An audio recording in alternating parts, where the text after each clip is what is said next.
Ford Edge 2016-2019. In America, everything's bigger, or so the saying goes, anyway.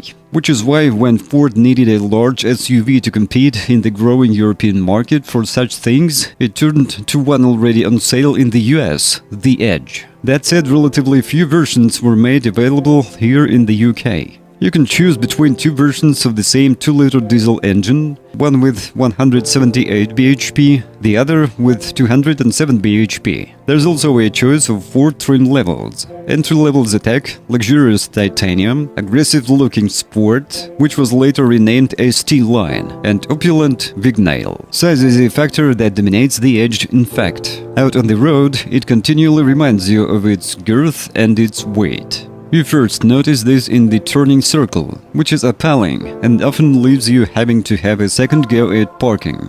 Turns in the road can become a laborious affair.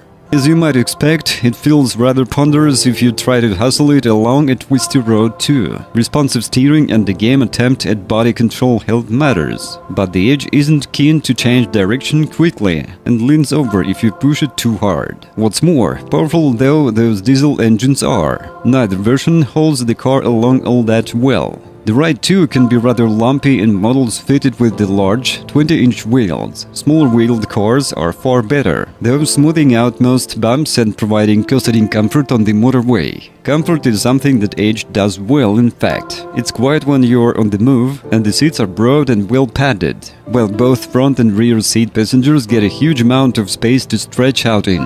The boot is huge too, and it's a practical square shape. However, there's no third row of seats in there. The Edge is strictly a 5-seater, unlike the Kia Sorento, Hyundai Santa Fe and Skoda Kodiaq. If you only need to seat 5, mind you, the Edge's interior is very pleasant. It feels solid and well built, with only a couple of slightly cheap-looking plastic smearing things. Early versions featured a rather fiddly and sluggish touchscreen system, but later cars are far better, while the rest of the switchgear feels solid and slick. For 2019, the Edge was given a facelift in an attempt to push it upmarket and compete with premium rivals such as the Audi Q5.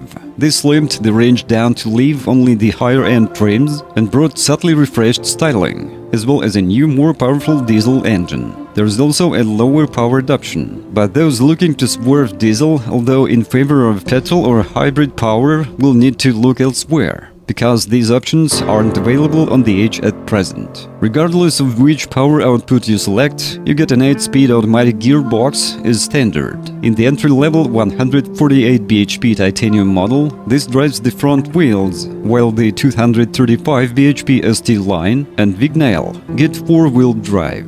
Despite the difference in power, every version can tow a braked trailer weighing up to 2,000 kilograms. Despite the radical facelift, the Edge went off sale soon after in 2019. Some Ford Edge owners have reported problems with the power steering on their cars caused by a troublesome sensor. This can result in the steering going light or heavy, even while the car is driving along. So make sure you pay attention to the way the steering feels on the test drive. And if it feels odd in any way or steering warning light has come on, walk away. Because the Edge is still relatively new, it's no surprise that we haven't heard of any further common faults as yet. However, we've heard of a couple of build quality issues from owners, so it's worth checking your prospective purchase over carefully to make sure there are no wobbly bits of plastic or dicky electrics. Edge is made before February 2016 and fitted with adaptive LED headlights were subject to a recall to fix a possible problem that could cause the headlights to turn off without warning. If you're buying an Edge that matches this description, therefore it's worth finding out whether the fix has been carried out, or getting it done at your local Ford dealer if you decide to buy the car. Although we don't have any model-specific data for the Edge itself, Ford's cars generally did well in our latest reliability survey, with the Edge's smaller sibling, the Kuga, coming first in the large SUV class. Ford as a manufacturer came 18th overall in the league of table of 31 manufacturers. The top models come with larger wheels that take their toll on the Ford Edge's ride quality, while the entry-level Zetec is quite hard to find. That leaves Titanium as our favorite version. We'd team that with the 178 bhp engine, because the most powerful option isn't noticeably quicker and suffers from poorer fuel economy. Our favorite Ford Edge 2.0 TDCi 180 Titanium. Well, if you're the owner of this car, then please describe the problems that you had to face during the operation of the car. Perhaps it is your feedback that will help viewers when choosing a car. That's it for today. Thanks everyone for attention. It's much work for you to subscribe to the channel. See you soon.